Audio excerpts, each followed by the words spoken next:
ॐ शन्नो मित्रः शं वरुणः शन्नो भवत्वर्यमा शन्न इन्द्रो बृहस्पतिः शन्नो विष्णुरुक्रमः नमो ब्रह्मणे नमस्ते वायो त्वमेव प्रत्यक्षं ब्रह्म वदिष्यामि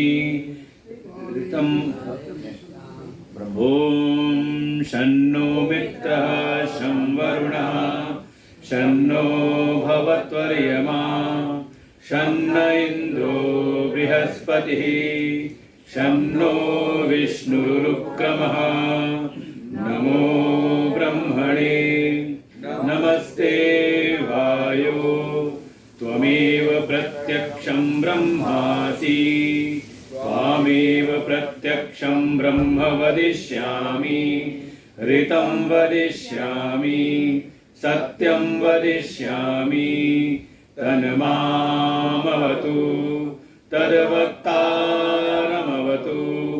अवतु माम् अवतु वक्तारम् ॐ शान्तिः शान्तिः शान्तिः ॐ सहनाववतु सहनौ भुनक्तु सह वीर्यं करवावहै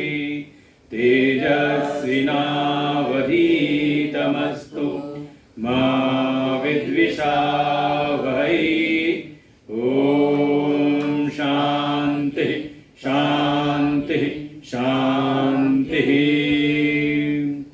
ॐ यश्छन्दसां ऋषभो विश्वरूप छन्दोभ्योऽध्यमितात् सम्बभूव समेन्द्रो मेधया शृणोतु अमृतस्य देवधारणो भूयासं शरीरं मे विचर्षणं जिह्वा मे मधुमत्तमा कर्णाभ्यां भूरिविश्रुवं ब्रह्मणः कोशोऽसि मेधया पीतः श्रुतं मे गोपाय ॐ शान्तिः शान्तिः शान्तिः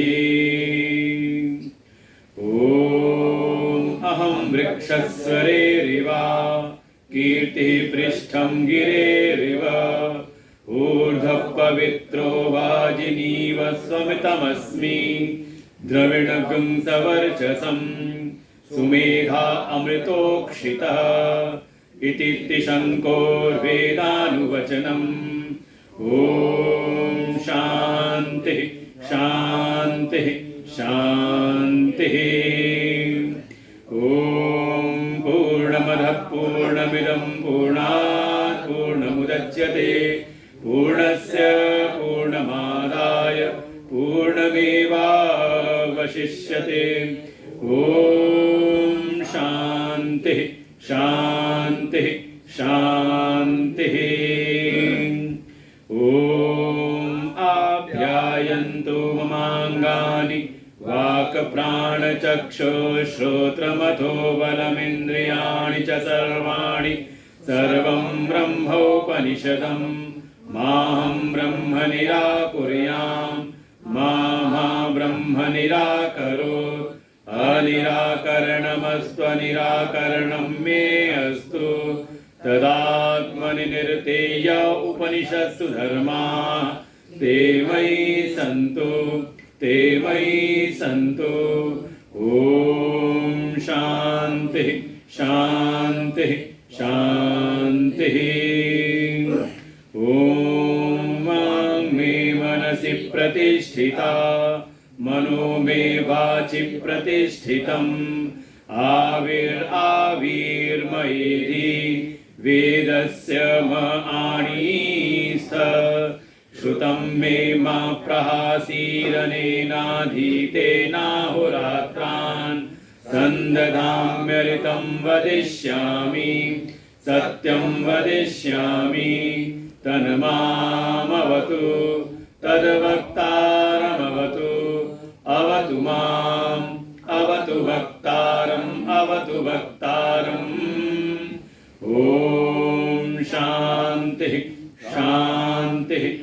शान्तिः। ॐ भद्रं नो अपि वातय मनः। ॐ शान्तिः शान्तिः शान्तिः। ॐ भद्रं कर्णेभिः शृणुयाम देवाः। भद्रं पश्येमाक्षभिर्यजत्राः। स्थिरैरङ्गैः तुष्टुवागुंसस्तनूभिः व्यसेम देवहितं यदायुः। स्वस्ति न इन्द्रो वृद्धश्रवाः। स्वस्ति नः पूषा विश्ववेदाः। स्वस्ति नस्तारक्षो अरिष्टनेमिः। स्वस्ति नो बृहस्पतिर्दधातु। ॐ शान्तिः शान्तिः शान्तिः। ॐ यो ब्रह्माणं विदधाति पूर्वं यो वै वेदांश्च प्रणिनोति तस्मै तमहदेवम् आत्मबुद्धिप्रकाशम् मुमुक्षुर्वै शरणमहं प्रपद्ये। ॐ शान्तिः शान्तिः शान्तिः। ॐ नमो ब्रह्मादिभ्यो ब्रह्मविद्यासम्प्रदायकर्तृभ्यो वंशऋषिभ्यो महद्भ्यो नमो गुरुभ्यः। सर्वोप्लवरहितः प्रज्ञानघनप्रत्यगर्तो ब्रह्मैवाहमस्मि ब्रह्मैवाहमस्मि। नारायणं पद्मभवं वसिष्ठं शक्तिं तततपुत्रपराशरं च व्यासं शुकं गौडपदं महान्तं गोविन्दयोगीन्द्रमथास्य शिष्यं श्रीशङ्कराचार्यमथास्य पद्मपादं च हस्तामलकं च शिष्यं तं तोटकं वार्तिककारमन्यान् अस्मद्गुरुं सन्ततमानतोऽस्मि। सर्ववेदान्तसिद्धान्त गोचरं तमगोचरं गोविन्दं परमानन्दं सद्गुरुं प्रणतोऽस्म्यहम्।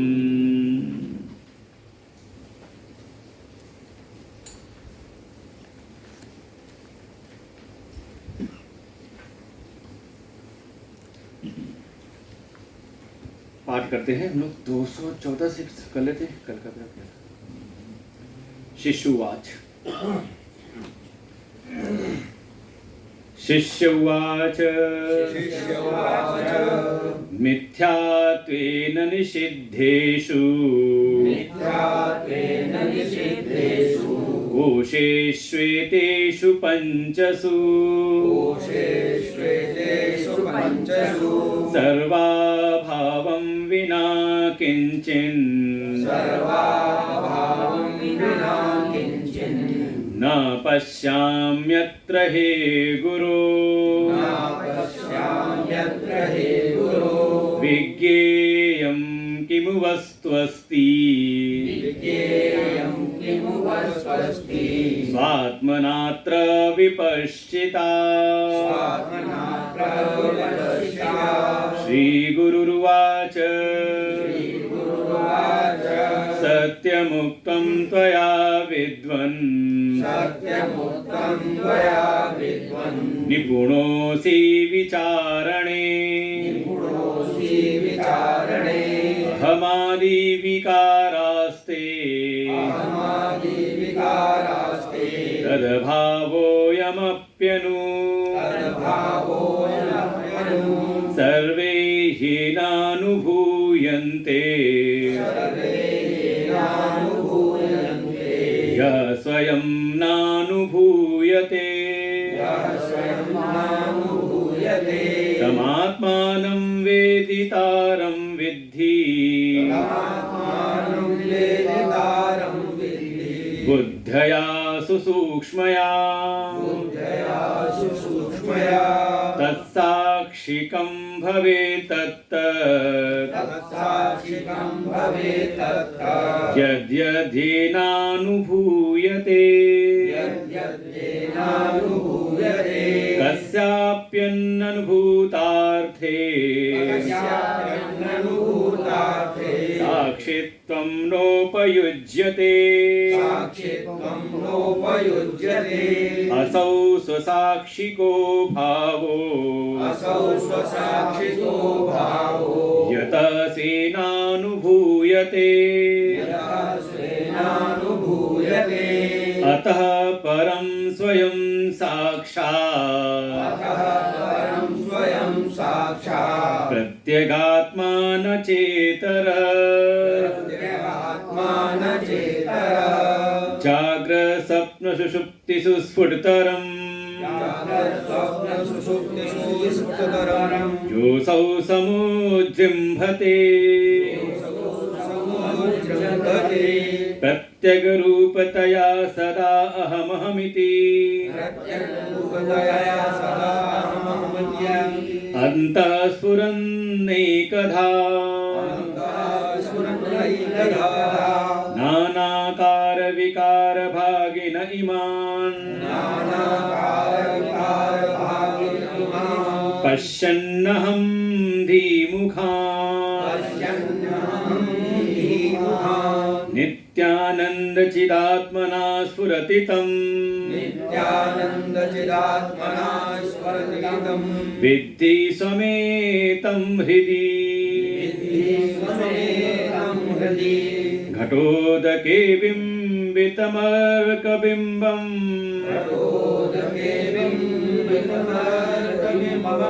आलोक्य मूढो रविमेव मन्यते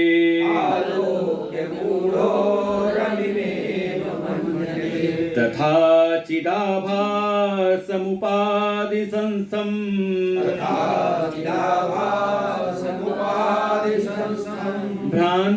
भ्रान्त्याहमित्येव जडोऽभिमन्यते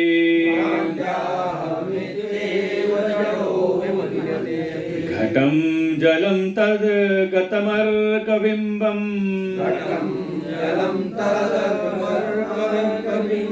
विहाय सर्वं विनिरीक्षतेऽर्कः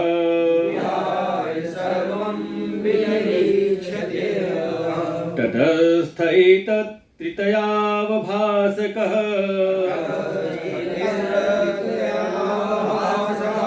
स्वयं प्रकाशो विदुषा यथा तथा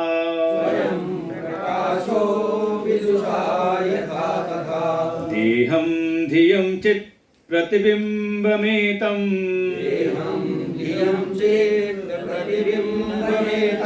विसृज्य बुद्धौ निहितं गुहायाम् दृष्टारमात्मानमखण्डबोधम्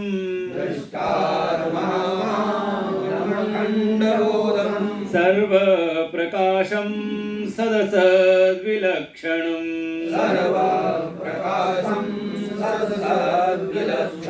नित्यं विभुं सर्वगतं सुसूक्ष्मम्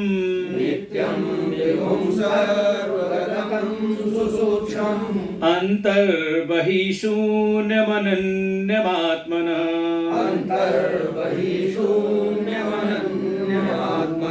विज्ञाय सम्यग् निजरूपमेतत्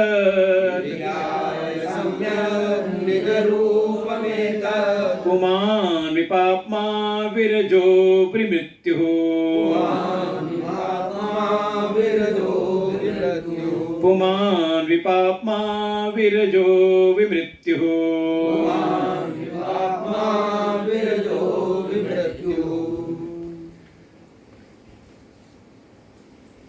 परमपिता परमेश्वर के चरणों में कोटशा नमन वंदन। परमात्मा के अभिन्न स्वरूप प्रातः स्मरणीय परम श्रद्धेय परम वंदनीय अनंत शिव घोषित सदगुरुदेव भगवान के चरणों में कोटशा नमन। उपस्थित संत वृंद, भगवत वृंद, प्रस्तुत प्रकरण हमारे विवेक चूड़ामणि के अंतर्गत आदिगुरु भगवान शंकराचार्य जी के द्वारा हम क्रमशः अनात्मा और आत्मा का विवेक करते हुए इस सत्र में हमने विज्ञानमय कोश से प्रारंभ किया, विज्ञानमय कोश का किस प्रकार से निषेध करें, उसके उपरांत जो आनंदमय कोश है उसको भी जाना और उसको भी आत्मा से पृथक जान करके उसका भी निषेध करते, सबका निषेध कराते हुए अपने उस आत्म स्वरूप में अवस्थित हो जाएं। और आचार्य ने स्पष्ट रूप से कहा कि निषेधावधि काल, जिस समय निषेध करते हैं, जो निषेध कर सबका निषेध करते करते ये जो पांचों कोशों का विचार किया, क्रमशः एक एक का निषेध करते करते निषेध अवधि में जो शेष रह जाता है उसको ही तुम अपना आत्मा जानो। जब ऐसी बात कही तो सुन करके जो विवेकी साधक है, शिष्य है, उसने कुछ चिंतन किया, मनन किया और मनन करने के बाद भीतर जो उसके संदेह उत्पन्न हुआ उस जिज्ञासा को उसने पुनः आचार्य के सन्मुख उसने प्रस्तुत किया कि आपने जैसे कहा उसी प्रकार से मैंने इन पांचों कोशों को मैंने इसके मिथ्यात्व का निश्चय करके इसका मैंने निषेध किया और निषेध करते करते हो गया सर्व अभाव। तो सर्व अभाव होने के अलावा मुझको किसी और चीज को मैंने नहीं जाना। तो जो आप कह रहे थे कि जो शेष बचा रहता है उसको तुम आत्मा जानो, तो निषेध करते करते मुझको तो अनुभव हुआ कि सब शून्य है, कुछ है ही नहीं, कुछ नहीं है। ये प्राय होता है साधना के मार्ग में आकर के एक बार ऐसी स्थिति होगी कि हाँ, जैसे सबका निषेध करते करते कुछ नहीं, कुछ नहीं करते कुछ नहीं, तो जब कुछ शेष रहा ही नहीं तो मैं उसको, ऐसी किस वस्तु को मैं फिर आत्मा जानूं। विज्ञेयम किमु वस्तु अस्ति, फिर उस किस वस्तु को, जब कुछ रहा ही नहीं तो उसको कैसे मैं अपना आत्मा जानूं। आप मुझको इस बात को समझाइए। आचार्य ने सुना और शिष्य की इस विचार शक्ति को देख करके बड़े प्रसन्न हुए। कहा तुमने बिल्कुल ठीक कहा है, सत्य मुक्तम त्वया विद्वान निपुणोसी विचारणे, तुम विचार करने में निपुण हो गए हो, क्योंकि यहां तक पहुंचना भी, निषेध कर लेना भी सबके बस की बात नहीं है। जैसे एक दिन प्रश्न आ गया था, बात हो रही निषेध की और हमने क्या समझ लिया, अरे हमने तो सुना है कि ये सारा जगत भी ब्रह्म रूप है, तो निषेध कहाँ हुआ। तो यहां तक पहुंच पाना कि हम सबका निषेध कर लें का ये भी सामान्य स्थिति नहीं है। कोई निरंतर युक्ति युक्त बिल्कुल अपने संस्कार, अपनी वासनाओं को किनारे करके सदगुरु द्वारा जो भी श्रुति वाक्य का उसने श्रवण किया है उसके अनुसार युक्ति युक्त, देखो ये आने बहुत समय लगता है, इसी को कहा गया है श्रद्धा। गुरु जी ने जो कहा, जो किया, भले समझ में ना आए उस समय, उसमें स्वीकार तो आप कर लो, बाकी उसका जो परिणाम है वो आपको घटित जीवन में आगे होगा। लेकिन सीधे नकार देना कि गुरु जी ने जो कहा वो ठीक नहीं है, तो समझ लो आपके शिष्यत्व में अभी बहुत ही न्यूनता है, श्रद्धा की बहुत ही न्यूनता है। बिल्कुल इसीलिए हमारे ने श्रद्धा की परिभाषा को परिभाषित किया, श्रद्धा को शास्त्रेषु गुरुवाक्येषु सत्य बुद्ध्या अवधारयित, जो शास्त्र वचन है और जो गुरु वचन है उसको सत्य बुद्धि से आप धारण करो।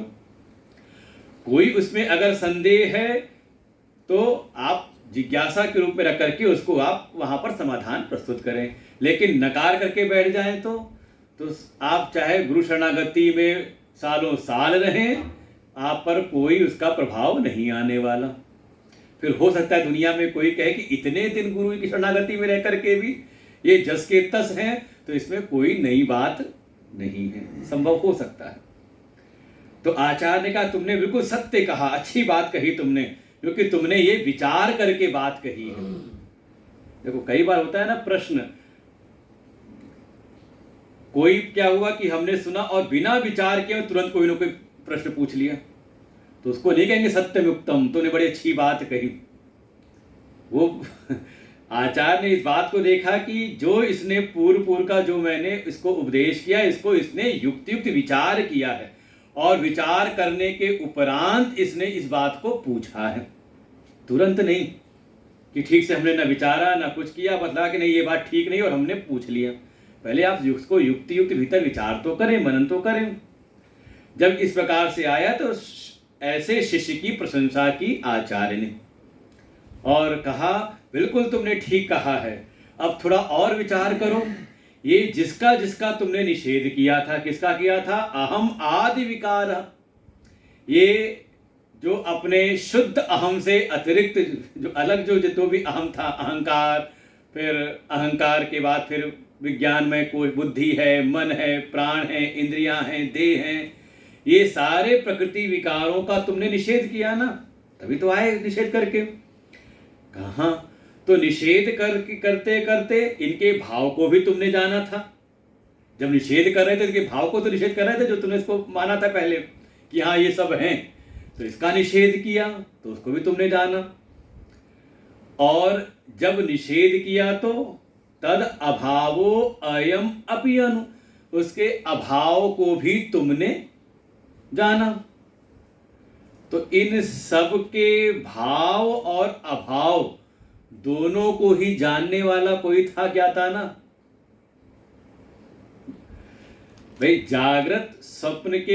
जागृत के स्थूल प्रपंच को, स्वप्न के सूक्ष्म प्रपंच को भी जाना, और सुषुप्ति में प्रपंच के अभाव को भी तो जाना ना हमने। तभी तो उठ के कहा ना कि हमने कुछ भी नहीं जाना, कुछ था ही नहीं, एकदम बड़ी आज चैन की नींद हमने अनुभव की। तो दोनों को जान रहे हैं ना, दोनों के साक्षी बने ना। तो कह रहे हैं सर्वे ये अनुभूयन्ते, जो इन सब को अनुभव करता है, भाव को भी अभाव को भी, और साथ ही यह स्वयं न अनुभूयते, जो किसी और के द्वारा अनुभव में नहीं आता। जनमनसा न मनुते ये आहुर मनोमतम, जिसके द्वारा मन मननशील होता है और जिसको मन नहीं जान सकता, जिसका मनन मन के द्वारा नहीं किया जाता। ये केनोपनिषद की केन श्रुति में बार बार चीजें आती हैं। यद वाचान अभृतम येन वाक् अभिद्यते, जिसके बारे में वाणी बखान नहीं कर सकती, बल्कि जिसकी सत्ता से वाणी बोलने में समर्थवान होती है। ऐसे समझाया तो लक्षण किया था वहां पर, और वहां पर शुरुआत यही कहा था कि बड़ा कठिन है, जितना कैसे समझाऊं तुमको। तो कहा जैसे हमारे गुरु जी ने हमको समझाया था लक्षणावृत्ति के द्वारा, ऐसे ही तुमको भी मैं सुनाता हूं। वहां प्रसंग आता है केनोपनिषद में। तो कह रहे हैं जिसके द्वारा जिससे इन सब का अनुभव हुआ, भाव का भी अभाव का भी। इसीलिए हमारे यहाँ अनुपलब्धि भी एक प्रमाण है। जब प्रमाण की बात होती है, प्रत्यक्ष, अनुमान, उपमान, तो अर्थापत्ति और मुख्य शब्द प्रमाण। इसमें एक प्रमाण हमारे यहाँ प्रयोग किया जाता है, अनुपलब्धि। कोई यहाँ पर नहीं है। भाई ये ज्ञान हो रहा है ना कि हाँ चंद्रकांता जी हैं लेकिन सत्येंद्र जी नहीं है, तो ज्ञान हो रहा है कि नहीं किसी के ना होने से भी। तो ऐसे ही उसी के साथ ले रहे हैं कि जो आपने भाव जो थे, जो आपने अनुभव किया था, और जो सबके अभाव को निषेध करने का सबके अभाव को अनुभव किया, तो ये सब जिसके द्वारा जाना जाता है, बल्कि जो स्वयं किसी के द्वारा नहीं जाना जाता। उस ज्ञाता को तुम आत्मा जानो। कैसे जानो? बुद्धया सुसूक्ष्मया। ये ऐसे किसी के बस की बात नहीं है।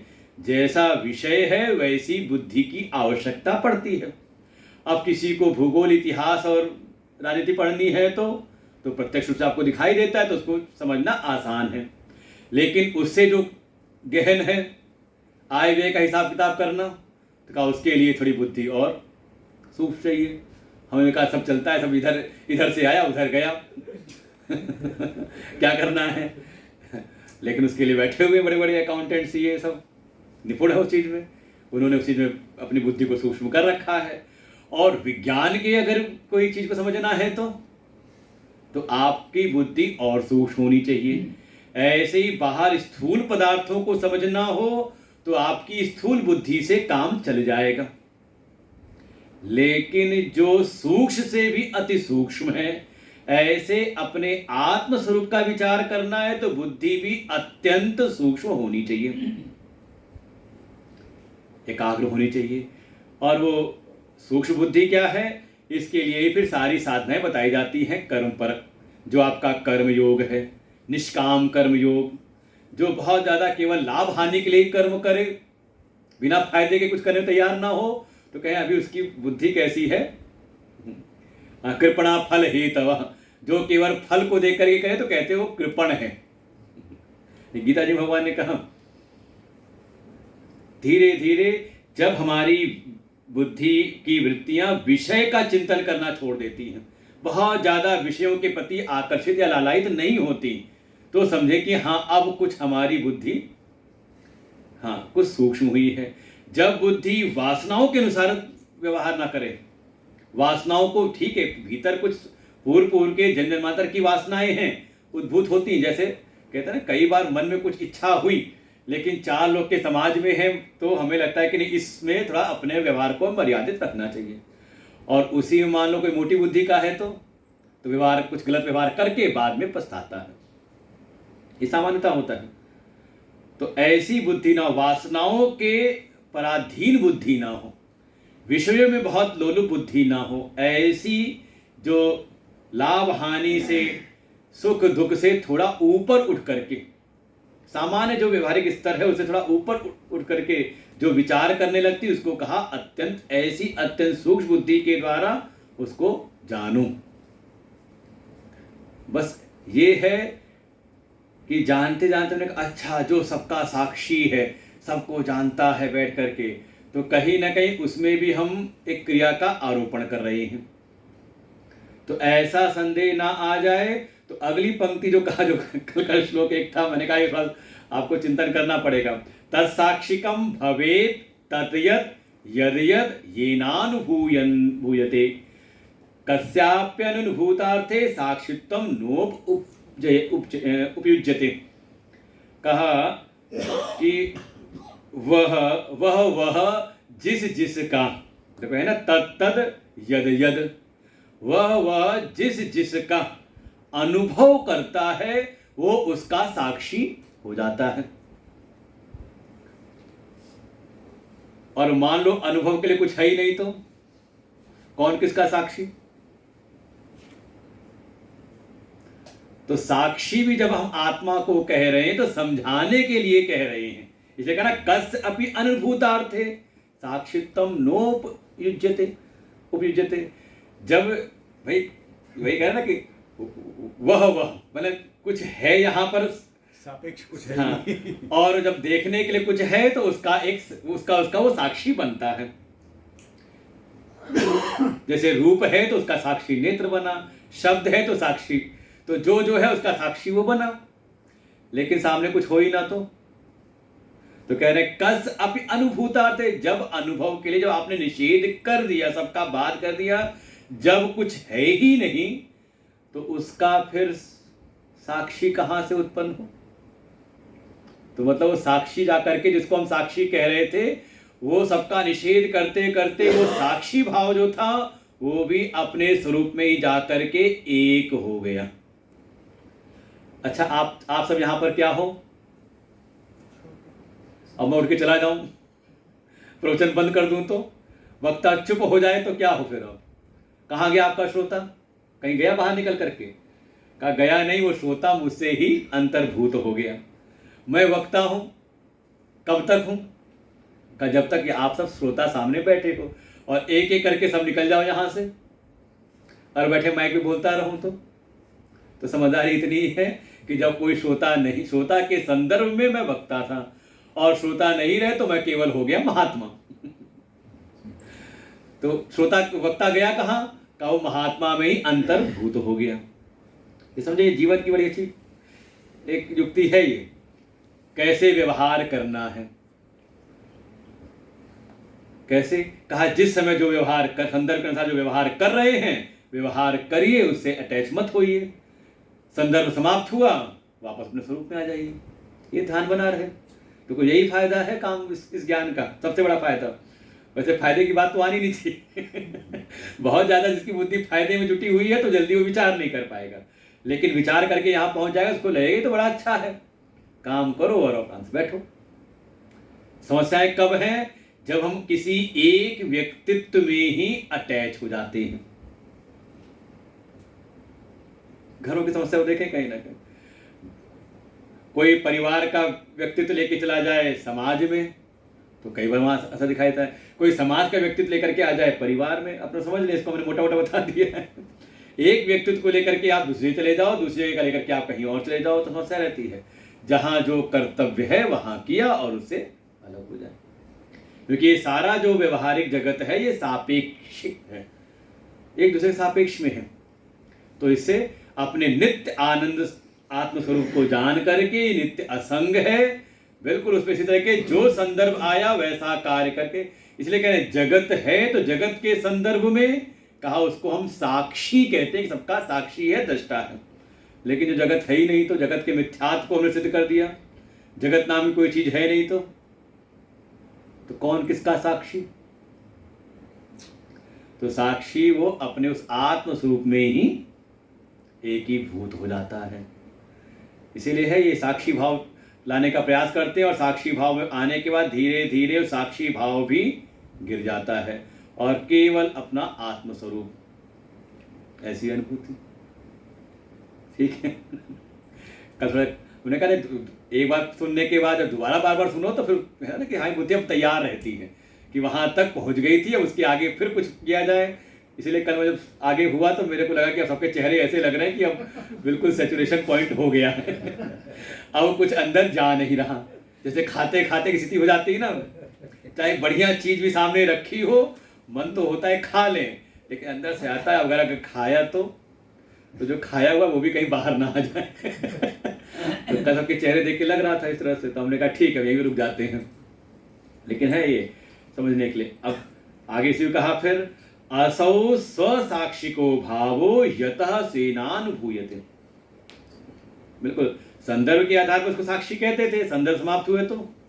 और देखिए मानस में चौपाई एक आती है, जब भगवान शिव ने उपदेश कर दिया और कुछ देखा होगा माँ पार्वती की ओर कि क्या समझ में आया, तो समझ में आया कि नहीं, तो माँ पार्वती ने जो उत्तर दिया है बिल्कुल देखें वो दोनों चीज वहीं पे आ जाती है, दो बातें कहती हैं वहां पर। राम ब्रह्म चिन्मय अविनाशी, अगली पंक्ति राम ब्रह्म चिन्मय अविनाशी सर्वरहित सर्व उर पुरवासी। दो दस कहा कि मैं जान गई कि जो राम है वही चिन्मय है, ब्रह्म स्वरूप है। जब जगत है तो जगत के संदर्भ में वो सबके आत्मा रूप विराजमान सर्व उर पुरवासी, और जब जगत का निषेध कर दिया तो सर्वरहित केवल वही है। ये समझना पड़ता है दोनों बातों को। संदर्भ समय भाई संदर्भ के सापेक्ष हमें समझाना है, किसको समझा रहे हैं, तो हमने नाम दे दिया आत्मा, उसका ऐसा कोई नाम नहीं है। जब तक किसी को उसका अनुभव नहीं है, उसमें स्थिति नहीं हुई है, तो उसको लक्षित करना है, तो हमने एक शब्द का आश्रय लिया। फिर उसकी महिमा को बताने के लिए कि आत्मा ही ब्रह्म है। ये सब भी हम कहीं ना कहीं जो अभिधान रूप में जो ले रहे हैं वो अभिधेय का बोध कराने के लिए, नाम के द्वारा नामी का बोध कराने के लिए। लेकिन नाम कोई पकड़ ले और नामी का बोध ना हो तो समझ लें उसका फिर वो नाम का आश्रय भी अभी अधूरा है। ये ध्यान रखना चाहिए हमें सब। अब क्लियर हो रहा होगा काफी। तो ऐसे ही तो वही आगे कह रहे हैं असौ स्वसाक्षी को भाव, ये जो है और जो आत्मा है वो स्वयं का ही साक्षी है। यतः सेन अनुभूयते, क्योंकि आत्मा का अनुभव आत्मा के द्वारा ही अपने आप ही होता है। अतः इसलिए परम स्वयं साक्षात प्रत्येक आत्मा न चेतरः, इसीलिए कहा था कि सावधान, ये जो अपना स्वरूप है, अपना आत्मा है, अपना जो प्रत्यक्ष चैतन्य आत्म स्वरूप है, इसको जानने के लिए किसी और टॉर्च की आवश्यकता नहीं पड़ेगी, इसका कोई और साक्षी नहीं होगा। ऐसा भावना मत बना लेना कि हाँ अपनी आत्मा को भी हम जानेंगे। तो जैसे संसार के विषयों को आप विषयीकृत करके जान रहे थे, ऐसे आत्मा विषय नहीं बनता, क्योंकि संसार के जो भी विषय हैं उसको हम कैसे जानते हैं, कहा वृत्तियों के द्वारा, विचारों के द्वारा। ये सुना होगा कई बार, वृत्ति व्याप्ति और फल व्याप्ति। कि संसार के जो पदार्थ हैं उसमें वृत्ति व्याप्ति और फल व्याप्ति होती है, लेकिन आत्मा में वृत्ति तो व्याप्ति के लिए जाती है लेकिन फल व्याप्ति नहीं होती। जैसे कोई भी चीज़ का हमें ज्ञान कैसे हो रहा है, हमारे जैसे कोई सामने पदार्थ आया तो हमारे भीतर की जो वृत्ति निकली, कोई रूप है तो मन की वृत्ति निकली नेत्र के द्वारा और जा करके सामने के पदार्थ को पूरा व्याप्त करती है। समझ लीजिए जितना भी क्या कहते हैं टेलीविजन का जो काम है ना रिकॉर्डिंग और ट्रांसमिशन सब इसी आधार पर है कि पहले वृत्ति गई और जा करके उस पदार्थ को उसने पूरा व्याप्त किया और वृत्ति व्याप्ति हुई और फिर वो वृत्ति लेकर के आती उसको अपने भीतर, मन के भीतर, और फिर चित्त के संस्कारों में उसको खंगालती है, ये तो नहीं पुरुष संस्कारों के आधार पर ऐसा, ये तो नहीं। और जैसी उसकी फल भीतर हुआ कि हाँ ये चीज है, आपने जाना तो हो गई फल व्याप्ति। तो संसार के जितने भी पदार्थ हैं उसको हमारी मन की वृत्ति व्याप्त तो कर लेती है, फल व्याप्ति भी हो जाती है, लेकिन जब वही मन की वृत्ति बुद्धि वृत्ति जाती है इस आत्म तत्व को व्याप्त करने के लिए तो प्रयास तो पूरा करती है, लेकिन उसको पूरी तरह से व्याप्त नहीं कर पाती, क्योंकि आत्मा उसका भी कारण है और कोई भी कार्य अपने कारण को व्याप्त नहीं कर सकता। इसलिए खाली लौट करके रहती लगता है कुछ, तो इसलिए कह रहे हैं उसका अनुभव किसी और के द्वारा नहीं होगा, वो स्वयं ही स्वयं को जानता है। अतः परम स्वयं साक्षात, जैसे हमने दृष्टांत रूप में कहा था, नेत्र सारे जगत के रूप रंग को देखती है, लेकिन नेत्र को जानने के लिए कहा नहीं हमने अपनी बाईं आंख को दाईं आंख से देखा, दाईं आंख को बाईं आंख से देखा, होता है ऐसा। नेत्र को कैसे जाना, कहा नेत्र अपने आप ही नेत्र को जान लेते हैं, ऐसे कह सकते हैं, अपने आप ही नेत्र जाने के हाँ नेत्र ठीक ठाक है दिखाई दे रहे हैं। ऐसे ही वो अपना जो आत्मा है साक्षी, वो स्वयं का साक्षी बन करके स्वयं ही स्वयं को जानता है। अब उसको फिर इसलिए बिल्कुल है कि कोई और उसको जानने वाला नहीं है, न इच्छा न चाहे इतना, उससे अलग कोई और आत्मा ऐसा कोई नहीं है जो उसको जानेगा। अब सबका उपसंहार करते सब समेटते हुए कि जागृत स्वप्न सुषुप्तिषु स्फुटरम यो असौ समुजिम्बते, यह जो असौ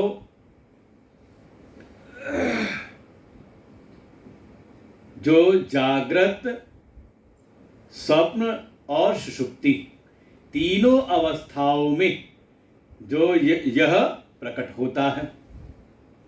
फिर देखो इसे है जो असौ, दो बार हो गया, जो को पहले ले आए, जो जागृत स्वप्न और सुषुप्तिषु तीनों में ही स्पष्ट रूप से प्रकट होता है ये। फिर कैसे प्रकट होता है, कैसे अनुभव होता है, प्रत्येक रूपतया, कि तीनों अवस्थाओं में रहते हुए तीनों अवस्थाओं को जानता है, जागृत को भी जाना, स्वप्न को भी जाना और सुषुप्ति के भी। जागृत और स्वप्न में वहां पर स्थूल और सूक्ष्म प्रपंच को जाना, विषयों को जाना, और सुषुप्ति में विषयों के अभाव को, जो तीनों में रह करके स्पष्ट रूप से सबका साक्षी बनता है। कैसा अनुभव होता है, प्रत्येक रूपतया, भीतर, बाहर नहीं। किसने जाना, कोई बाहर था नहीं, मैंने, कहता मैंने जाना, तो भीतर जो प्रत्येक रूप से उसने जाना रूपतया।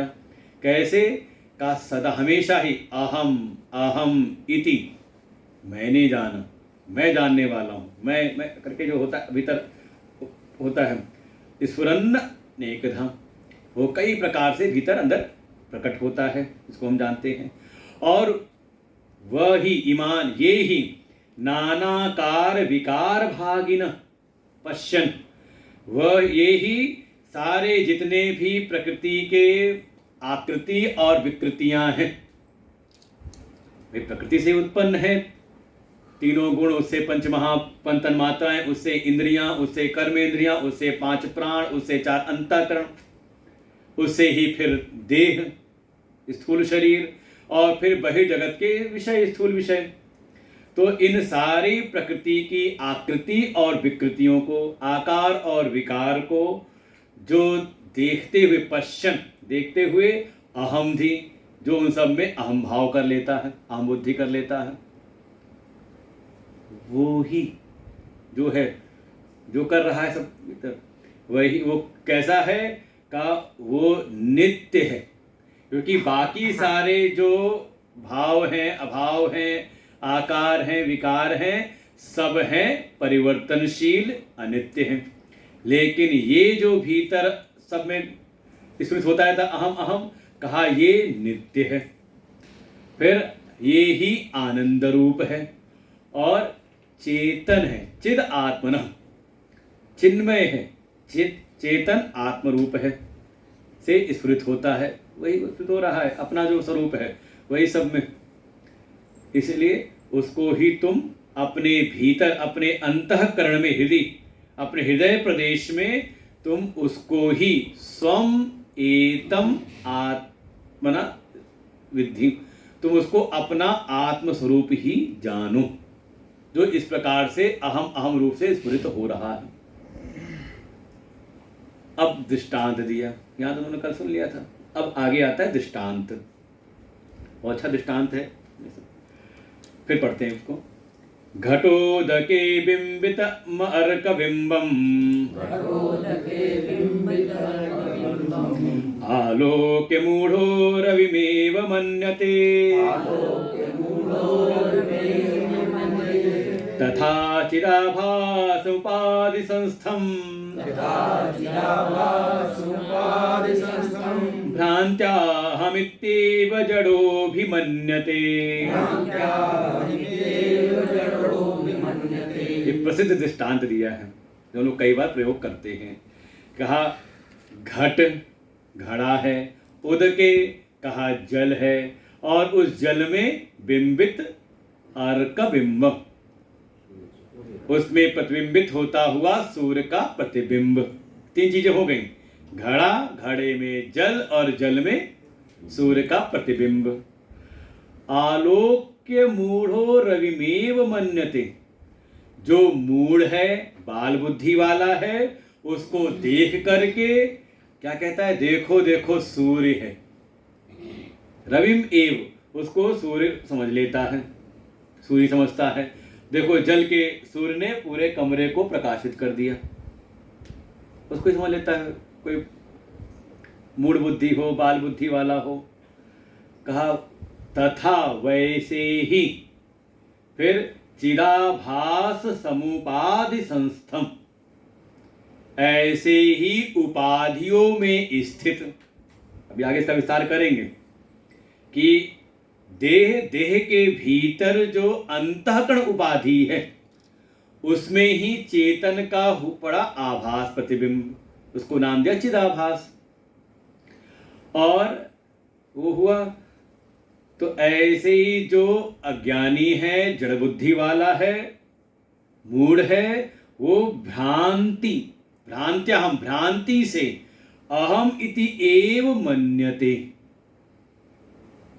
देह के भीतर जो अंतःकरण है उसमें पड़ा चेतन का, अपने आत्मा का प्रतिबिंब, आभास, जिसको नाम दिया चिदाभास। उसको, उस चिदाभास को ही जो अज्ञानी है, जड़ बुद्धि वाला है, उसने मान लिया ये ही मैं हूं, और वही हो गया फिर जीव। बिल्कुल कम से समझा दिया, दृष्टांत याद रख सकते हैं इस तरह से। जैसे बाहर घट है, घट में जल है, जल में पड़ने वाला सूर्य का प्रतिबिंब है, कोई मूढ़ जल में प्रतिबिंबित सूर्य को ही सूर्य समझ लेता है।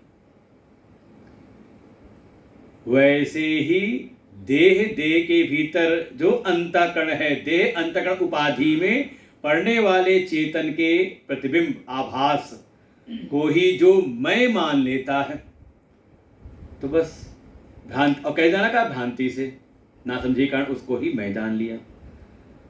तो कौन हो गया, कहा ये सब फिर सारा शुरू हो गया जीवत्व का। तो करना क्या है, तो बता रहे, 2-3 श्लोक एक साथ है ये। घटम जलम तद्गतमर्कबिंबम,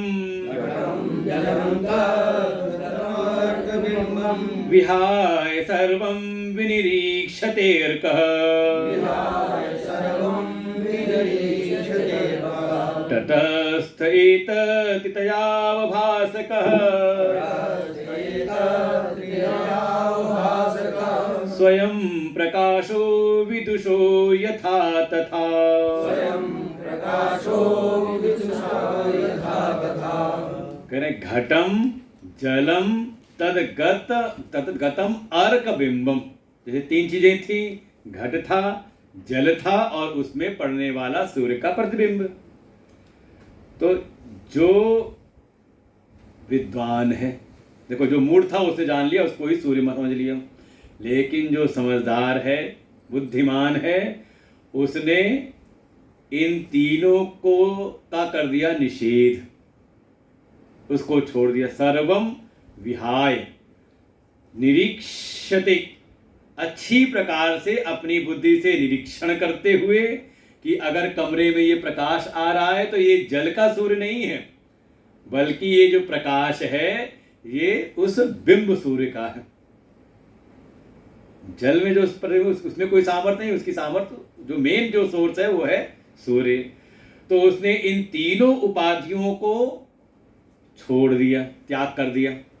घट, जल और जल में पड़ने वाले प्रतिबिंब सूर्य को विहाय सर्वम निरीक्षते, अच्छी प्रकार से निरीक्षण करते हुए, विचार करते हुए तीनों का त्याग किया और फिर उस सूर्य को उसने जान लिया कि ये जो प्रकाश है ये सूर्य का प्रकाश है।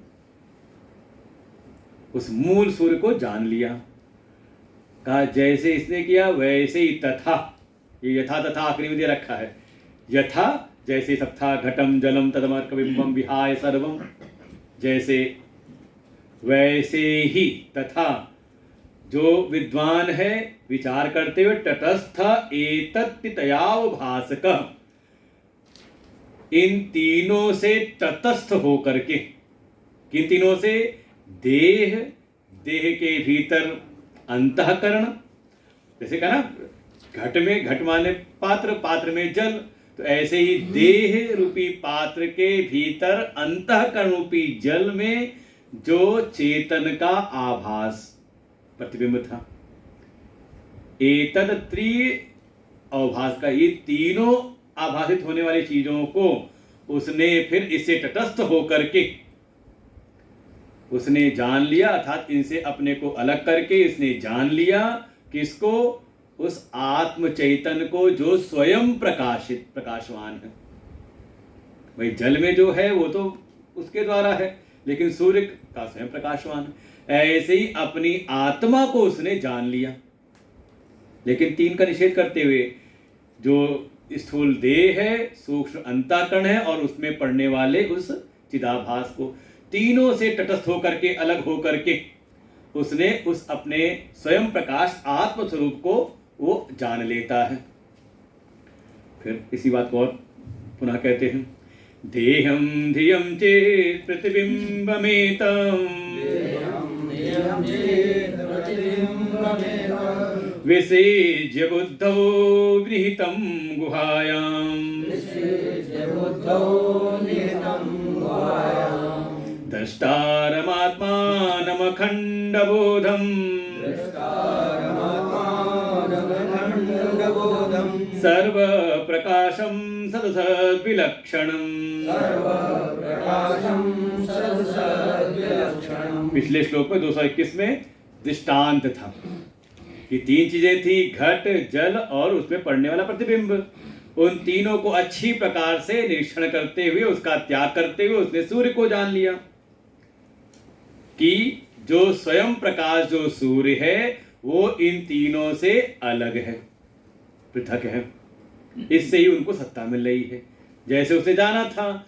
तथा अभी उसके बाद फिर ये श्लोक है, उसी प्रकार से देहम, देह, फिर धियम, देह के भीतर बुद्धि, और फिर बुद्धि में चित प्रतिबिंबम, चेतन का प्रतिबिंब। एतम विसृज्य, उसने फिर इन तीनों का फिर किया त्याग, इन तीनों को निषेध बात करते हुए अपने भीतर जब विचार किया, बुद्धौ निहितम गुहायाम, भीतर अपने हृदय गुहा में जब उसने विचार किया तो उसने जान लिया जो मूल चेतन था। कैसा है वो? का दृष्टारम, जो सर्वसाक्षी सबका दृष्टा है, फिर आत्मानम अखंड बोधम, अपनी उस दृष्टा स्वरूप आत्मा का अनुभव किया जो अखंड बोध स्वरूप है। सर्व प्रकाशम, जो सबको प्रकाशित करता है, उसके प्रकाश में सबके सब प्रकाशित होते हैं। सद असद विलक्षणम, ये जो कुछ भी सद असद रूप से हमें अनुभव में आ रही है, ये वो उससे बिल्कुल अलग, सबका अधिष्ठान है, ऐसा उसने जान लिया। अब यहाँ पे फिर उसके कहते हैं लक्षण ही बताते जाएंगे। फिर वो कैसा है, कहा नित्यं विभुं सर्वगतं सुसूक्ष्मं, अन्तर्बहिः शून्यमनन्यमात्मनः,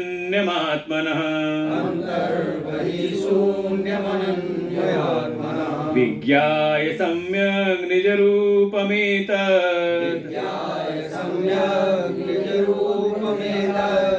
पुमान् विपाप्मा विरजो विमृत्युः।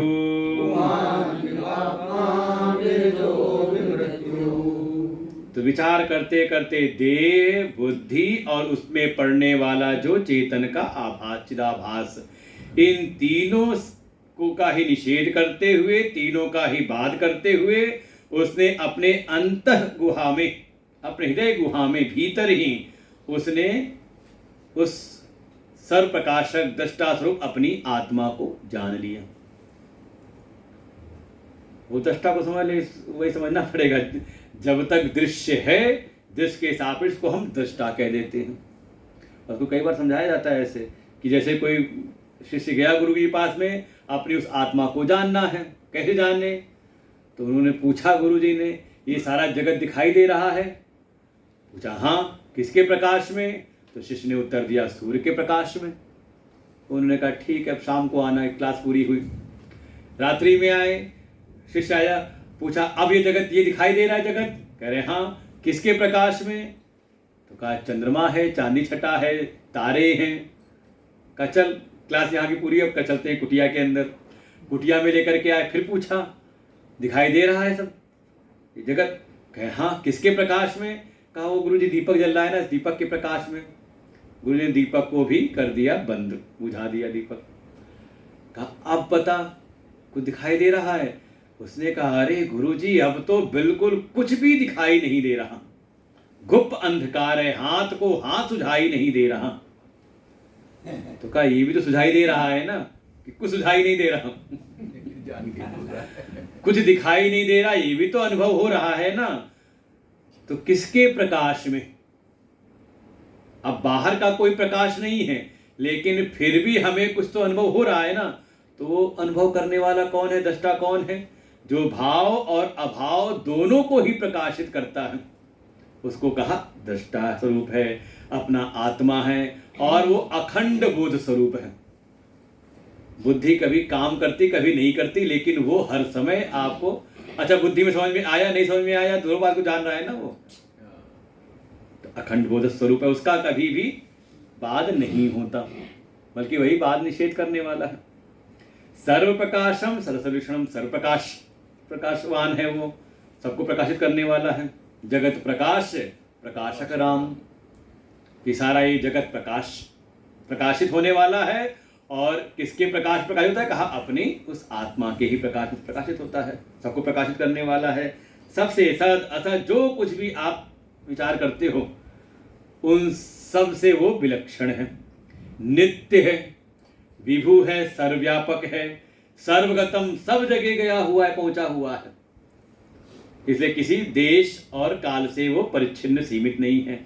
सुसूक्ष्मम, अत्यंत ही सूक्ष्म है, कि सूक्ष्म से सूक्ष्म भी कोई चीज है तो उसमें भी वो अंतर्भूत है, समाया हुआ है। इसलिए कह रहे हैं अंतर बहि शून्यम, उसमें भीतर बाहर वाली कोई सीमा नहीं है। कि आत्मा अंदर है कि बाहर? सब जगह है। जैसे आकाश है, भीतर है कि बाहर? का सब जगह है, स्पेस जो है आकाश। फिर अनन्यम आत्मनः, वो अपनी आत्मा, अपने जो आत्म स्वरूप है, अपना जो आप है, उससे अतिरिक्त कुछ और नहीं है। अह रूप में जो होता है। विज्ञाय, उसको जानकर, कैसे? सम्यक विज्ञाय, अच्छी प्रकार से उसको युक्ति युक्त अच्छी प्रकार से जान करके। कैसे जान करके? एतद निज रूपम, उस तत्व को अपना ही निज स्वरूप जान करके। आत्मा को कहीं ये नहीं कि कोई और किसी और को जान लिया, का अपने जो इन सारे लक्षणों से युक्त है वो अपना ही आत्मस्वरूप, वही मैं हूं, ऐसा निज रूप जान करके। पुमान विपापमा, जो मनुष्य है, जो पुरुष है, वो पाप से रहित हो जाता है। विगत पाप वो सारे पापों से तत्काल ही मुक्त हो जाता है। वीरजो, उसमें किसी प्रकार का कोई रज, कोई विक्षेप, कोई मल इत्यादि नहीं रहता, बिल्कुल परम शुद्ध हो जाता है, ऐसा जानते ही। और विमृत्यु, फिर वो मृत्यु के बंधन से भी मुक्त हो जाता है, बिल्कुल अमृत स्वरूप हो जाता है। लेकिन उस शुद्ध अपने आत्म स्वरूप में, उसको ही, आत्मा को ही अपना निज स्वरूप जान करके ही वो सारे चीजों से वो मुक्त हो जाता है, सारे पापों से तत्काल मुक्ति मिलती है। फिर कोई बंधन उसको नहीं, ना पुण्य का ना पाप का। अब ये नहीं कि पाप से मुक्त हो जाए तो हम पुण्य पकड़ के बैठे रहें। पाप का मतलब, पाप ऐसे साधक के लिए पुण्य भी पाप रूप है, समझे? आत्म साधक के लिए जो मुमुक्षु है उसके लिए पुण्य भी पाप रूप है। क्यों? क्योंकि वो भी कहीं ना कहीं फल का उत्पादन करता है और वो बंधन देता है। इसलिए पाप कहने मतलब ये कि पुण्य बचा रह गया हमारा। पाप तो नष्ट हो गए, पुण्य बचे रह गए, हम बढ़िया का सब जो भी पाप पुण्य की भावना है सबका सब उसके से वो मुक्त हो जाता है। और फिर परिणाम कैसा है? तो अगला श्लोक पढ़ते हैं। विशोक आनंद घनो विपश्चेत, स्वयं कुतश्चिन्न बिभेति कश्चित्, नान्योऽस्ति पन्था भवबन्ध मुक्ते, विना सतत्वावगमं मुमुक्षो, विशोकयानंद घनो विपश्चेत, स्वयं कुतश्चिन्न बिभेति कश्चित्, नान्योऽस्ति पन्था भवबन्ध मुक्ते, विना सतत्वात्वगमं मुमुक्षो। फिर ऐसा जो पुरुष है, कहा वो विशोक, सारे शोकों से पार हो जाता है। आनंद घन, ऐसा जो विद्वान, विपश्चित को पहले ले आए, ऐसा जो विद्वान है, ऐसा जो परम विवेकी है, वो सारे शोकों से पार हो जाता है। तत्र को मोह कह शोक एकत्वम अनुपश्यते, ये श्रुति प्रमाण है, ईशावास्य श्रुति है कि जिसको उस एक तत्व का ही, उस एक में अद्वितीय तत्व का बोध हो जाता है, तो उसमें ना तो कोई मोह रह जाता है और ना ही कोई शोक होता है। तो विशोक आनंद घन, वो आनंद घन हो जाता है, तो ठसाठस आनंद से भरपूर। अब वो आनंद का भोगता नहीं, उसको अब आनंद के लिए किसी पर आश्रित नहीं होना पड़ता कि ये मिलेगा तो मैं सुखी हो जाऊंगा, फिर मिल गया तो सुख भोगने लगेगा, और मिल गया तो फिर बड़ा मजा आया। कहा नहीं, वो स्वयं आनंद घन हो जाता है। उसके संसर्ग में दूसरे आएंगे तो वो आनंदित हो जाते हैं उसके प्रभाव से, स्वयं वो आनंद स्वरूप हो जाता है। और तो और सबसे बड़ा फायदा क्या है? डर तो नहीं लगता।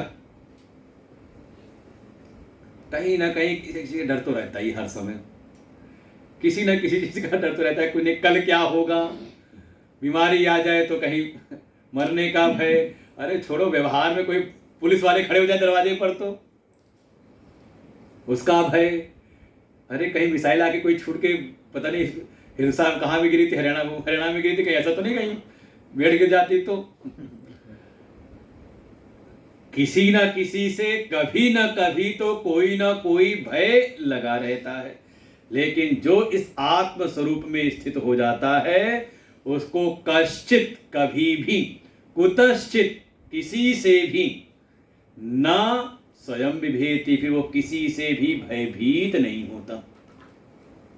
इसको भागवत जी में कहा, जब देवर्षि नारद ने सुनाया देवकी और वसुदेव जी को उपदेश किया तत्व का 11वें स्कंध में 9 योगेश्वरों का संवाद जो सुनाया, तो उसके बाद उन्होंने फलश्रुति अपनी दी शोक मोह भयापहा।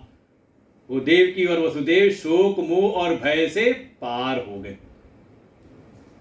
कोई भय नहीं। और सबसे बड़ा भय तो यही है, मृत्यु का भय, मरने का भय, बस कुछ ना कुछ कहते हैं संयोग योग का भय लगा रहता है। वो सारे भयों से मुक्त हो जाता है। जा फिर कोई आ जाएगा धमकाने, जा तुझको जो करना है सो कर ले। हो सकता है कैसे हिम्मत उसकी पूरी हो जाएगी, क्या बिगाड़ लेगा मेरा।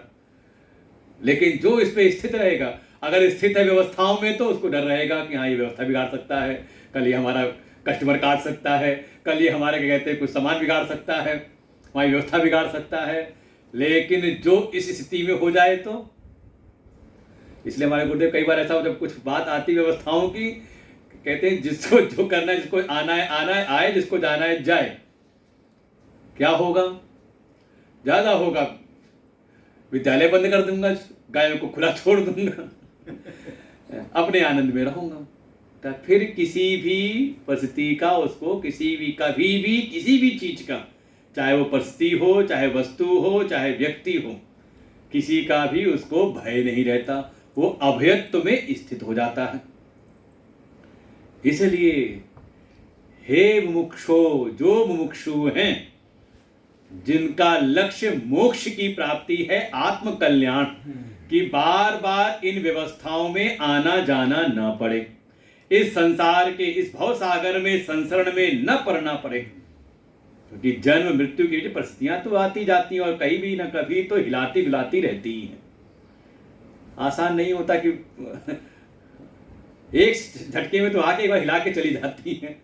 वो भले थोड़ा सत्संगी हैं, सद्गुरु आश्रय प्राप्त हैं, तो उससे को हमारी सहन शक्ति उससे तितिक्षा बढ़ी रहती है, लेकिन विचलन तो मन के भीतर ले ही आती है, कहाँ आकर के फंस गए। तो इस भव बंधन से जो मुक्त होना चाहता है, ऐसा जो मुमुक्षु है, उसके लिए कह रहे हैं स्वतत्वावगमम, अपने उस आत्म स्वरूप आत्म तत्व में ही स्थित हो जाने के बिना ना अन्य अस्ति पंथा भवबंध मुक्तये। इसलिए हे मुमुक्षो, हे जो जितने बैठे यहाँ मुमुक्षु लोग बैठे हो, अगर मोक्ष की इच्छा से आए हो, तो आचार्य कह रहे हैं कि अपने इस आत्म तत्व में स्थित होने के अतिरिक्त कोई और मार्ग नहीं है भवबंध मुक्तये, इस भव बंधन से मुक्ति का। अब बाकी इच्छा आपकी है, यथा इच्छति तथा कुरु।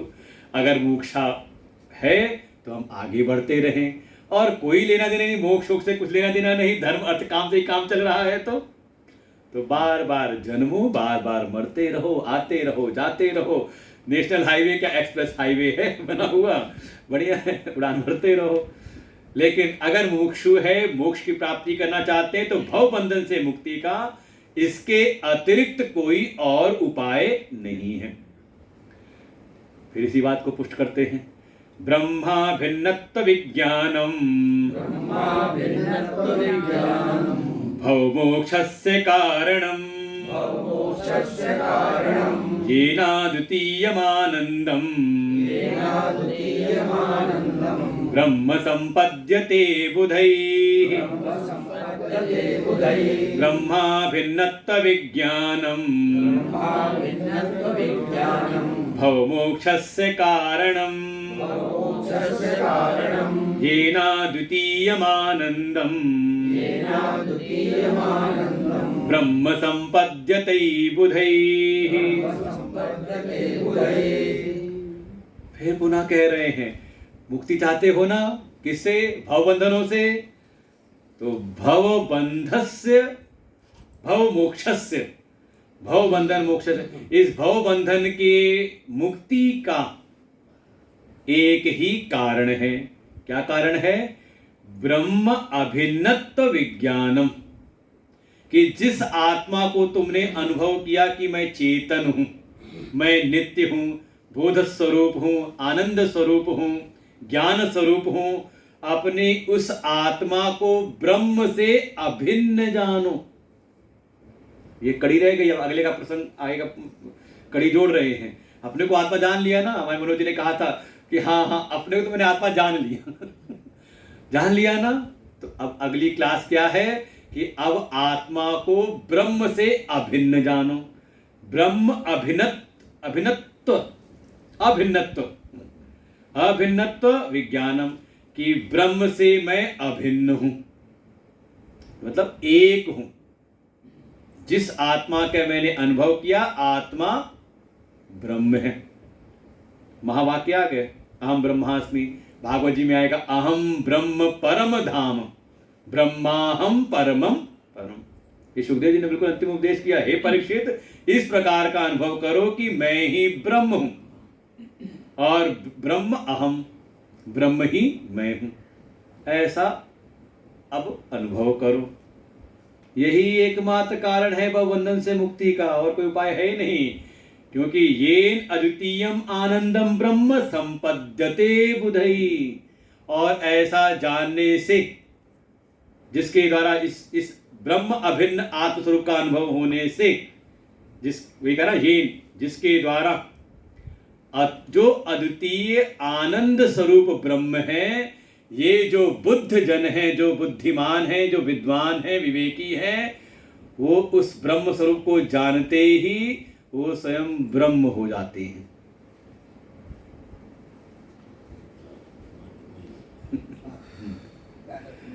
तो अब ये श्रुति वाक्य है, ब्रह्मवित् ब्रह्म ही भवति, जानत तुम्हें। और सिद्ध कर लिया, हर जगह जहां से उठाई हो जाते हैं। अब फिर आगे ब्रह्मभूतस्तु संसृत्यै विद्वानावर्तते पुनः विज्ञातव्यं मतः सम्यक् ब्रह्मा भिन्नत्वमात्मनः ब्रह्मभूतस्तु संसृत्यै विद्वानावर्तते पुनः विज्ञातव्यमतः सम्यक् ब्रह्मा भिन्नत्वमात्मनः। अरे जैसे ही वो ब्रह्म को जाना, ब्रह्म स्वरूप हो गया, और ब्रह्मभूत होते ही संसृत्यै ना आवर्तते पुनः। ये जो विद्वान है, जो विवेकी है, विचार करते करते उसने अपने आप को ब्रह्म से अभिन्न जाना, ब्रह्म से अभिन्न जान के ब्रह्म ही हो गया, और ब्रह्म होते ही पुनः संसृत्यै ना वर्तते, फिर इस संसरण में नहीं आता जाता, वो हो जाता है मुक्त। इस भव सागर में उसको आना जाना, इस जो भी संसरण है, जन्म मृत्यु और उसके बीच में जो अनेकों परिस्थितियों में कभी लाए ले जाए जाते हैं न चाहते हुए भी, का उसमें फिर उसको आना जाना नहीं पड़ता, ना वर्तते, नहीं पढ़ना पड़ता उसको। इसलिए अतः विज्ञातव्यम, जानना ही चाहिए। जैसे कहता है कर्तव्य, करना ही चाहिए, तो जैसे कहा विज्ञातव्यम, ऐसा अनुभव ही करना चाहिए। किसका? कहा सम्यक प्रकार से ब्रह्म अभिन्नत्व आत्मनः, ब्रह्म और आत्मा के अभेदत्व का सम्यक प्रकार से, अच्छी प्रकार से युक्त श्रुतियों का बार बार श्रवण करते हुए, युक्ति युक्त उसका मनन करते हुए, और निध्यासन के द्वारा उसको अनुभव कर ले। निज रूप में करना ही चाहिए जो मुमुक्षु है। ये हमारा। अब पुनः फिर इसकी महिमा के बारे में कह रहे हैं। सत्यं ज्ञानमनन्तं ब्रह्म सत्यं ज्ञानमनन्तं ब्रह्म विशुद्धं परं सतः सिद्धं विशुद्धं परं सतः सिद्धं नित्यानन्दैकरसं प्रत्यक् नित्यानन्दैकरसं प्रत्यक् अभिन्नं निरन्तरं जयति अभिन्नं निरन्तरं जयति सत्यं ज्ञानमनन्तं ब्रह्म सत्यं ज्ञानमनन्तं ब्रह्म विशुद्धं परं सतः सिद्धं विशुद्धं परं सतः सिद्धं नित्यानन्दैकरसं प्रत्यक् नित्यानन्दैकरसं प्रत्यक् अभिन्नं निरन्तरं जयति। अभिन्नं निरन्तरं जयति। अरे उसकी फिर निरंतर जय जयकार होती है। अरे महिमा में फिर स्थित हो जाता है, जो उस ब्रह्म स्वरूप में स्थित हो जाता है। कौन से ब्रह्म में? तो अब बिल्कुल श्रुति वाक्य यहाँ पर प्रकट किया है, तैत्तिक श्रुति है ये। सत्यम ज्ञानम अनंतम ब्रह्म। ब्रह्म कैसा है? कहा सत्य स्वरूप है, जिसका किसी भी काल में बाद नहीं हो सकता, जो पहले भी था, अभी भी है, आगे भी रहेगा। ऐसा जो सत्य स्वरूप है, ज्ञान स्वरूप है, चेतन है, जड़ नहीं है, स्वयं ज्ञान स्वरूप है और उसके ज्ञान प्रकाश में ही सारा जगत प्रकाशित होता है। ऐसा वो ज्ञान स्वरूप है। और अनंतम का उसका कोई अंत नहीं। उपाधियों का अंत है, उपाधियां अनादि हैं, मायाकृत उपाधियां अनादि हैं, लेकिन ज्ञान के द्वारा, विद्या के द्वारा उसका अंत हो जाता है। और उन उपाधियों का निषेध, अंत होने पर, मिथ्या सिद्ध होने पर अपना ये जो आत्मा है ये स्वयं प्रकट हो जाता है, अनुभूत हो जाता है। तो ऐसा वो अनंत स्वरूप है, उसका कोई अंत नहीं। ऐसा वो ब्रह्म है, विशुद्धम परम शुद्ध स्वरूप है, स्वतः सिद्धम, वो स्वतः सिद्ध है। और देखो, अपनी सत्ता के सिद्ध होने के बाद ही आप दूसरे को सिद्ध करते हो। अच्छा, हमने जो कुछ बताया आपने जाना, लेकिन जो आपको बताया जा रहा है उसको जानने के पहले आप ये जानते कि नहीं जानते कि मैं हूं? अच्छा, मैं हूं इसका भी आपको ज्ञान है कि नहीं? पहले अपने होने को हम जानते हैं, उसके बाद हम फिर दुनिया की सारी बातें जानते हैं। तो अपना आस्वरूप कैसा है उसकी, अच्छा कभी आके मुझे बताना पड़े, अरे तुम हो यहां पर, चिंता ना करो तुम हो। और ये अपनी जो सत्ता है ना, इसका निषेध कोई आके अगर यहां सिद्ध करना शुरू कि आप नहीं हो, आप क्या क्या अपने को मान रखे हो उसको हम निषेध करा दे रहे हैं कि आप क्या क्या नहीं हो। तो आपने बड़ी अच्छी प्रकार सुनकर के गर्दन हिलाते जा रहे हो, और मैं कह दूं आप हो ही नहीं यहां, तो आप भी मनो मुस्कुराओगे, फिर आप सुना किसको रहे हो बता किसको रहे हो? जब मैं नहीं हूं तो बता किसको रहे हो, है कि नहीं? तो आपकी सत्ता को कोई भी निषेध नहीं कर सकता। सत्ता को ब्रह्मा विष्णु भी आके कह देना कि तुम नहीं हो, तो आप नहीं मानोगे। यही अपना सत्स्वरूप है, बिल्कुल स्वतः सिद्धम। अरे जाओ, स्वतः सिद्ध हूं मैं, हमारी सिद्धि के लिए किसी और प्रमाण की आवश्यकता नहीं है। तो वो जो आस्वरूप स्वतः सिद्ध है। बाकी सबको सिद्ध करना पड़ता है, बताना पड़ता है, जनाना पड़ता है सब चीजों को, लेकिन मैं जो अपना अस्मि स्वरूप, अपना आत्मा स्वरूप है जो, वो बिल्कुल सदा सिद्ध है, नित्य है और आनंद एक रसम। उसके आनंद में किसी प्रकार का कोई बढ़ोतरी नहीं होती, एक रस है, प्रत्यक भीतर, अभिन्नम, उस ब्रह्म से अभिन्न है। जो भीतर आत्मा प्रत्यक्ष अनुभव हो रहा है उससे वो अभिन्न है, और उसकी निरंतर ही जय जयकार होती है। किसकी? उस आत्मा की। कोई आकर के आपको प्रणाम भी कर रहा है तो देह को नहीं कर रहा, भीतर वो चेतन है, तो आपकी सब सेवा हो रही है, प्रणाम हो रहा है। और ना हो तो देह की सत्ता नहीं है देह की सत्ता नहीं रहती, धीरे धीरे सब अपने आप होने लगता है। तो ऐसी अपनी उस आत्म स्वरूप में, अपने प्रत्यक्ष चैतन्य, उस ब्रह्म अभिन्न आत्मा को हम जाने। तो ये इस बार प्रसंग बड़ा अच्छा था। ये तो मतलब ये प्रसंग ऐसा है कि इसको तो आप नोट करके बार बार इसको स्मरण कर सकते हैं, जो निरूपण किया गया है। ये लगभग हैं 15 से लेकर के 27 तक और 13 श्लोक। इसको तो बार बार कहते हैं, इसको दोहरा सकते हैं, कम पाठ करते रहें और पाठ करके बार बार इसका स्मरण करते रहें। फिर इसके बाद अगला प्रसंग है, अब उसको ब्रह्म और जगत की एकता का, अब कैसे इसको हम बाहर अनुभव किस प्रकार से करें। अभी जैसे कहा ना, अपनी आत्मा का अनुभव कराया, अब इस आत्मा को ही हम ब्रह्म कैसे जाने, तो वो हम लोग अगली बार देखते हैं। आगे का प्रसंग संभवतः अगस्त में 2 अगस्त से 8 अगस्त ये रहेगा। तो हम लोग फिर आगे कुछ और बढ़ लेंगे। गति तेजी हमने से आज बढ़ा दिया, हमने कहा जल्दी जल्दी करते हैं। अब बाकी ध्यान तो आज की क्लास में ही हो गया होगा, ध्यान सुनते सुनते ध्यान लगा हुआ, तो सबके चेहरे दिखाई देते एक आग एकदम। तो ये प्रसंग आज यहाँ पर विश्राम लेता है। आगे अगस्त में फिर 2 अगस्त से हम लोग देखेंगे। गुरुदेव का भी कार्यक्रम है 24 अगस्त से 31 अगस्त, 24 जुलाई से 31 जुलाई।